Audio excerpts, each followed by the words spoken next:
Hello everyone, isang maulan na araw sa ating lahat. Today's video tayo ay magluto ng banana cake dahil masarap po ngayon kumain ng banana cake with coffee. Ayan.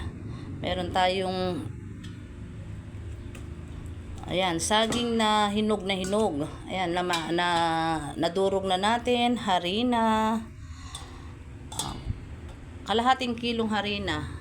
Meron tayong cashew nut, 2 powder milk, melted butter, 1 cup, salt, baking powder, baking soda,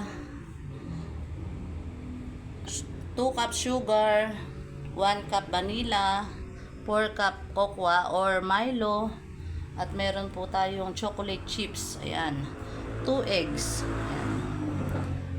At meron po tayong 1 teaspoon na cinnamon powder. Yan po lahat ang ingredients natin. Mag-start na po tayo. Pagsama-samahin lang po natin ang mga dry ingredients. Ayan. Baking powder, baking soda, cinnamon,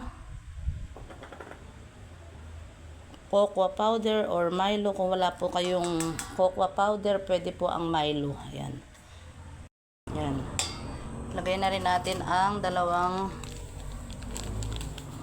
gatas natin.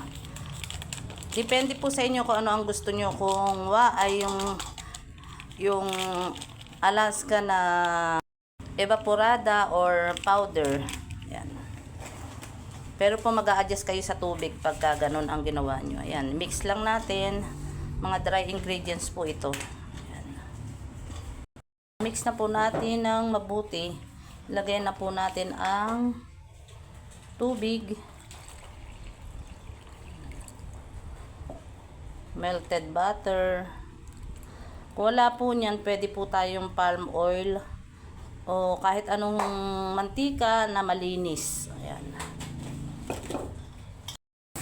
Ayan, at binukod ko muna po yung 2 itlog. Baka po may sira, sayang naman ang ating mga ingredients. Kaya, lagay muna natin sa ibang lalagyan. Ayan, mix. At eto na nga po, halong-halo na natin ang mga wet ingredients at saka ang dry. Lagay na natin ang saging na ating dinurog. Nilagyan ko na rin po ng vanilla extract. Yun po ay optional lang. Tsaka yung cinnamon, optional lang din po. Pagka wala kayo, okay lang. Kung meron naman, okay lang din. Ayan. Halo-haloin po natin mabuti. Ayan, sinama ko na rin po ang chocolate chips. Paki-comment down below po kung taga saan naman kayo para nalalaan ko kung saan umaabot ang aking mga videos. At supportahan nyo na rin po. Ayan, subscribe. My videos. Natay na po na ilagay na natin sa molder. Ayan. Lagyan natin ng cashew nuts sa ibabaw. At ito na nga po ang ating steam banana cake. Ayan. Pwede din po natin yan i-oven o i-rice cooker o air fryer. Depende po sa inyo kung anong gusto nyong luto. Ayan.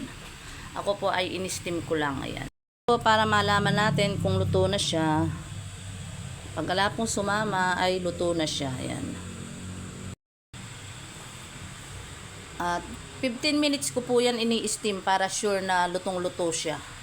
So, yung unang hango ko siya. Ayan na po ang unang hango. Ayan, napaka-smooth and napaka-lambot niya. Ayan.